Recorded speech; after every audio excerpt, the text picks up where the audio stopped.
Hello, I'm the Ferry, and you're watching Underground YGO with Spidey and Kisame. What's up, guys? Today we're going to be ranking videos and through the history of Yu-Gi-Oh!, especially through our time. We saw these decks when they came out. We're ranking the structure decks, but we're not going to go through every single structure decks in one video because that'd be way too long. So we're going to do it in segments. We have 20 years to go through, starting from 2005. I'm going to do 5 years at a time. So we have 2005 to 2009.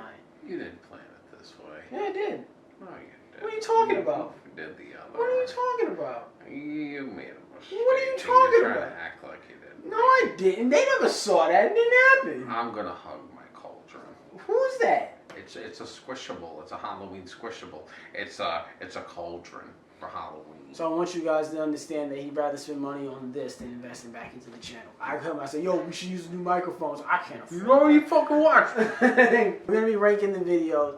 We're going to be ranking these structure decks, as you guys see here at our top left. So, should we go by release order? Any order? It don't matter. Because when I put them in there, it's by name, so. I mean, because they're just gonna get shifted around anyway. Exactly. So, first deck is Invincible Fortress. Now, is this based on how much we like it or how good it was? How good it was. Oh, D. You think Invincible Fortress was trash? That deck was trash. Didn't it have all the Sphinx cards in there? I mean, but the Sphinx cards existed before. And the only good one was Guardian Sphinx, and that card came out before that. You didn't need the structure deck really for it. Yeah. I mean, were there any good staples to pull out of that? Guardian Sphinx, and that's all that I remember. Yeah. And I think the biggest thing with that one, because it was like a new Exodia, that was like the big hype around that one. People were like, whoa, another Exodia? What? Yeah, like it definitely had like that stigma. I wish that they included the Exodia pieces in it, because if they did, it'd be like, oh, play defensively until you can draw Exodia. And no, they didn't do that. Yeah, so. No. Warriors Triumph. I think I would give that one a solid B. I was just saying the same thing. I like this deck. I remember when this came out, that was like I would even maybe consider even A, because for the time span it came out, just the idea of just big boss monster with high attack points thanks to equip cards. I don't know if they had in United We Stand in that, but having that mage power and everything, it's not a bad concept. So I think also with this deck, just mind you how early it was when it came out, it was definitely in those earlier tiers where yes, archetypes weren't a thing just yet. Elements of heroes were kind of getting into the thing.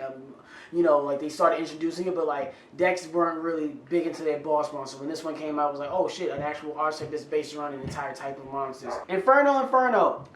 I think that one is either C or D, because for someone that's a burn player that played burn back on the time frame when this structure that came out, it had almost no good burn cards in it, which is crazy because it was supposed to kind of be known to do that. I mean, the best shit you were getting out of it was maybe Solar Flare Dragon or maybe a couple other little tiny things. I think it was personally fucking dog water. You know what's funny? I'm gonna say, because of the time that it came out, that deck. Okay. I know it didn't introduce burn decks into the game, but it made burn decks mainstream. I don't think so. What other burn deck existed before this? I mean, other than just the concept of burn. Yeah, but to warn as a whole deck, I don't think it's A. I'm just saying that the introduction of it, of the concept of all of these cards in this deck are affect damage, take away your opponent's life points. No, they don't work together. No, the boss monster doesn't really do what they do either. Because I'm thinking about that on Fire Sorcerers and Solar Flare Dragon. It had some of these cards in there, but it wasn't, like you said, it wasn't the most effective version of Burn. But it was, to me, the mainstream version of saying, this is a concept if you put all of these cards together. Especially for how early it came out. I'm not giving it A tier. I would probably go back to C. B tier. It's honestly, it's D quality, but I'm going to give it I would say B, only because it introduced it mainstream wise. So to fall in the middle between B and D. I give it a C. Yeah, we land on C.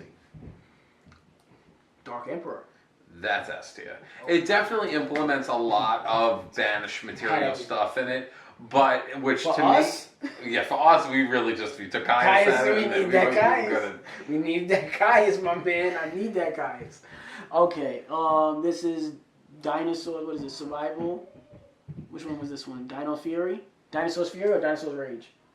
I don't remember, but that one I feel like it had some okayish cards in it. I think I would have given it maybe like C or B. It wasn't the greatest, but wasn't terrible either. The boss monster, I'm not gonna lie, this was a bad superconductor Tyranno. Was like, what? Another Tyranno? What's happening? And you look at him like, she's whack. Then didn't do nothing. I don't want to say it came and went. It just came and just like, alright. Like, what else was out? We out of here. Okay, so now, what is this? Something Lair of Darkness? That's the Dragon's Roar. Dragon's Roar. That was the first structure deck we've ever gotten, and it was that in Inferno Flame. Yeah, huh? No. There was that is no. You're right. Dragon's Roar and Zombie. Yeah, the first. Yeah, yes. I'm like, wait. I would probably give Dragon's Roar probably A tier because it does come with a couple of classic like cards, but it also came out with some decent beat stick cards. And I feel like I'm very nostalgia. It was the blind. very first. It's probably a complete shit structure deck, but like it at had the time. It had a Spear Dragon in it, man. Yeah, that's okay. Dragon's Rage. The only good in it, I think it had like fucking Luster Dragon and like. Oh, another big thing was this was one of those first times where you had a boss monster that could special summon itself without having to be sacrificed. The thing that I think that was good about this structure deck was it implemented the idea of making more theme decks like mainstream. So, because like back in the day, it's like, hey, do you want to take all your dragon cards that you have together and just slap them all together? Like, here you go. And then you have this boss monster that gains 300 attack points for everyone in your graveyard. Yeah. So it's like, oh. There's a reason why they're all together. It all builds up to this thing. And like you said, theme decks and all of that. Like I give it A tier. I'm not arguing against you. That's fair. I think A tier is fine. Okay, now we have. Man. I remember when the Ocean one came out that I was very disappointed. I remember I was expecting it to be better and hoped it was better, and it really kind of wasn't. I don't. Maybe it was where I'm from. So in those early days of Underground, this was like when this deck came out was around the time. It came out before I met with Matthew and Dee and everybody, Courtney and all of that stuff. But my neighbors, they loved this deck. Like they had this deck. They loved the water monsters, Umi. They went crazy with the legendary Ocean. They did all of that with adding in cards. Like this is one of those type of decks where they took it and they had other cards to add to what came in this deck, and versus just playing the deck as is. And then when I met Underground, when I met Courtney and all of them, they played the same. They played some of them had the same cards in it. So I was like, this deck was extremely popular because I think it came out with Inferno. So I think it was just Water and Fire that came out at the same time, and I think the Water one was by a land. It was better than its the counterpart. Yes. So I'm like, I gotta give that a B tier. It was wildly popular. What is it? Divine Divinity or something like that. It was the Simorgh card. Yeah. I'll say this: I would give it A tier because what I remember from that I liked. I remembered it implemented a lot of like the harpie cards. It didn't like introduce any harpie cards, but it gave like all the harpie cards together in it, which I really, really like enjoyed. Other than that, there really is not much else to say, but I did like that. That was like, I think it was my take at like first making harpies was through that structure deck. You think so? What about you? It just added, to me, it was like, this was one of those structure decks that came out and it was like you just take cards out of it to add to a deck you already have. It was easier access to get to copies of certain cards. But like, it wasn't something that I necessarily went after because I was more of a Dark Simorgh person. I didn't really care about the actual Simorgh card itself. It had Sonic Shooter, Sonic Duck, Harpy Girl, Flying Komori, Harpy Lady Sister, Blade Fly, Birdface, Sylphie, Lady Ninja Yai, Rock from the Valley of Haze, Harpy Lady 1 through 3, Swift Bird Manjo, Harpy's Pet Dragon, Card Destruction, Mystical Space Typhoon, No Man. This deck's bad. I'm not, what? This is C. Nobleman Across Out, Elegant Storm, Heavy Storm. So that really just had good, whatchamacallit, spell and trap cards.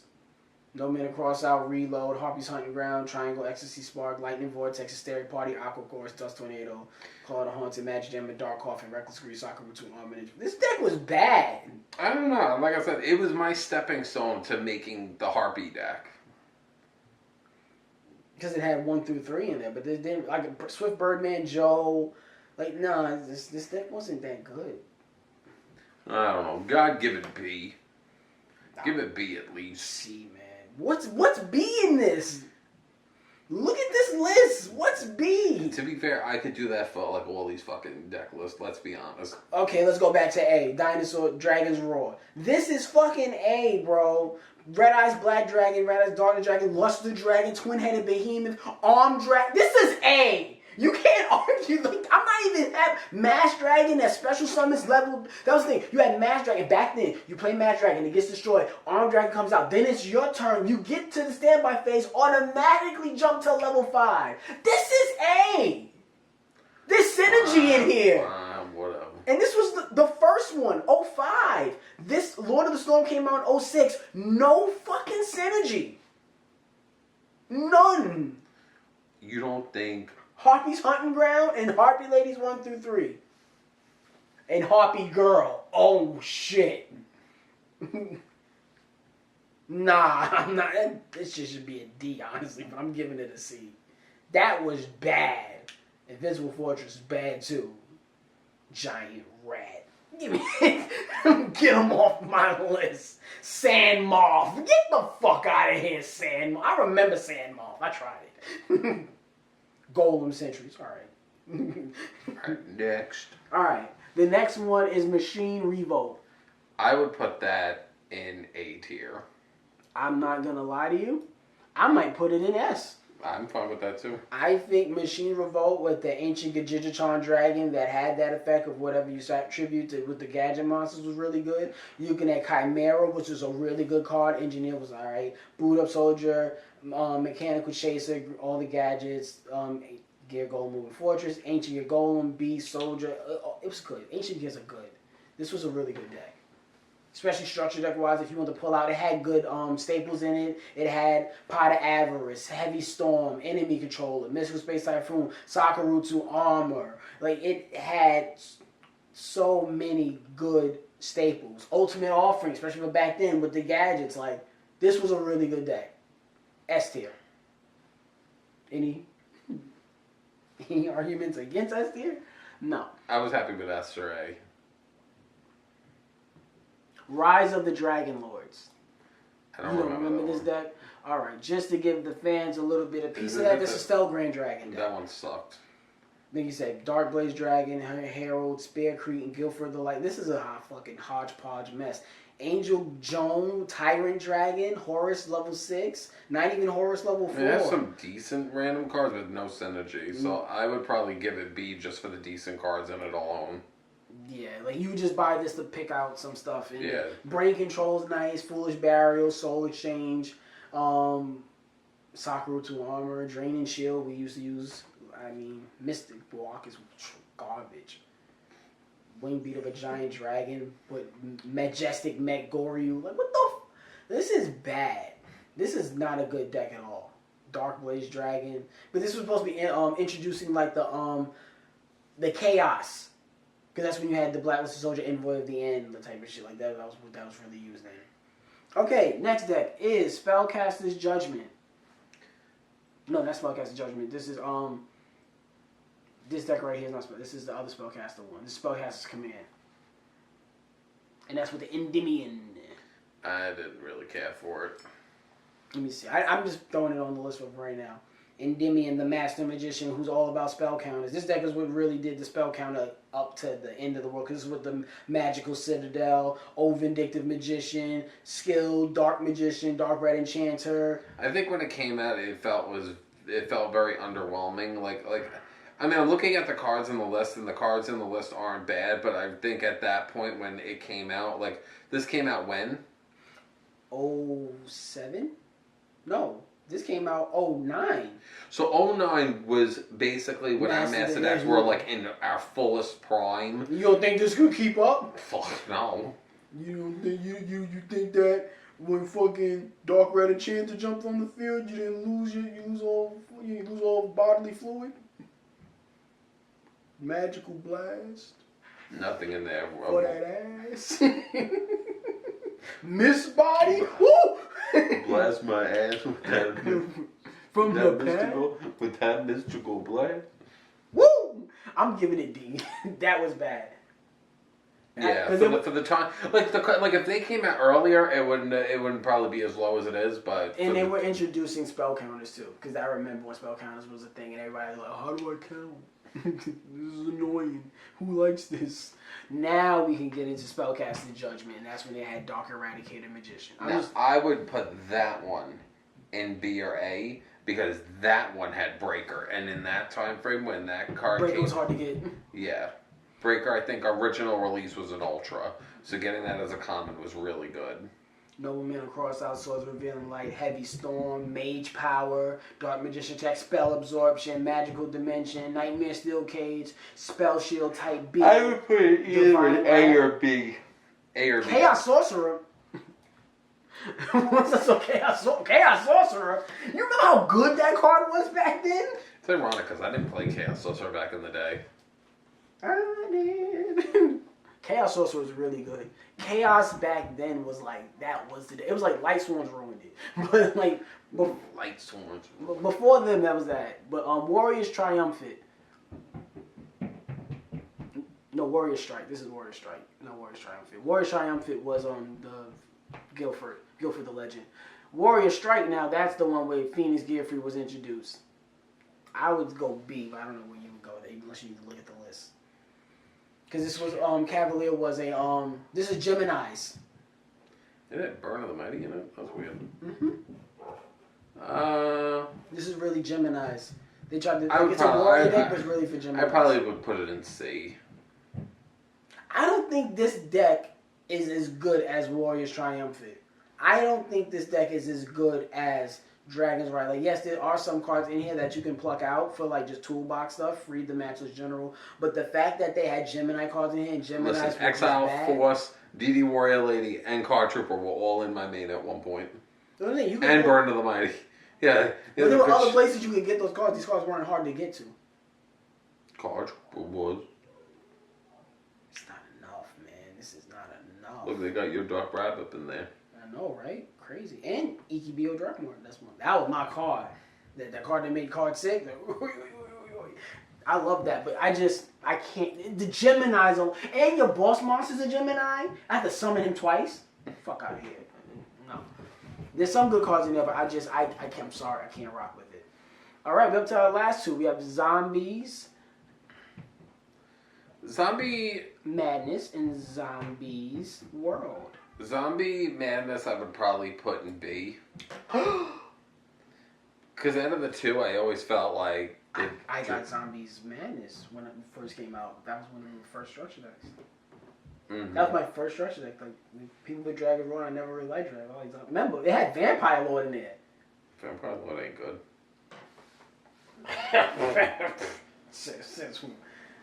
Deck destruction deck? Like, when you met deck destruction... Like, this is what engineered the deck destruction deck. Vampire Lord. Into that. I was like, Vampire Lord sucks. I've never seen something like that at the time. Where at the time he inflicts damage, it's like, I get to flick a card from your deck to the graveyard randomly. But Next, Spirit Weaver. Spirit Weaver. That's from the hand. Yeah. This is from the deck. Who cares about that? And back in those days? I want you to hit my deck. Yeah, now. But back then, no, it was crazy. Because remember, back then, I know it was very beat sticky. So it's very just like trap card. So now eventually you have to get rid of your Mirror Force, your Sakura to Armor. You have to get rid of those cards that stop the attacks. I get to disarm you. Mm-hmm. That was crazy. Alright, put them all the way up in ass because of how much you care. I'm putting them in A for ass. I'm putting them up my ass. That's right. And for Zombies World, I'm giving that S tier. Where would you rank Zombies World? Let me see the cards. It's Zombies World, bro. Like, this is Pyramid Turtle, Ryukoki, Spirit Reaper, Regenerating Mummy, Plague Wolf, Zombie Master, Zombie World, Cold Wave. What? Red-Eye Zombie Dragon just jumps on the field super easy. The fact that Zombie World itself, because mind you, the boss monster was on the package. B. Maybe B or C. You lost your mind. Red-Eye Zombie Dragon was the pitch card on the card box, but the biggest card in here was Zombie World. The fact that it changed everybody's type on the field and in the graveyard interrupted so many strategies. That was the one. I say B. You lost your mind. You lost your mind. And it had terraforming. Search it. You lost your mind. You lost your mind. You were bugging out right now. Bottomless trap, you're bugging out right now. B. You are bugging out right now. I didn't buy it. Magical art. I didn't buy it. You couldn't afford it. No, I Brokey. I look like that right now.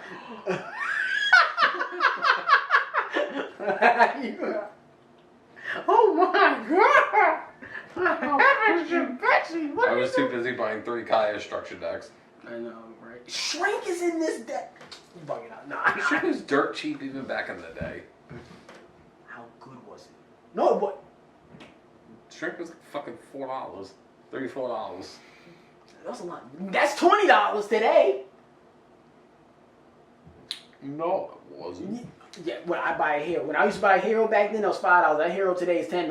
I'm doubling. That shit is like that's double the price today. That is a good card. That is a solid card. This is your ranking video, not mine. Do that. And then you wonder why they don't watch.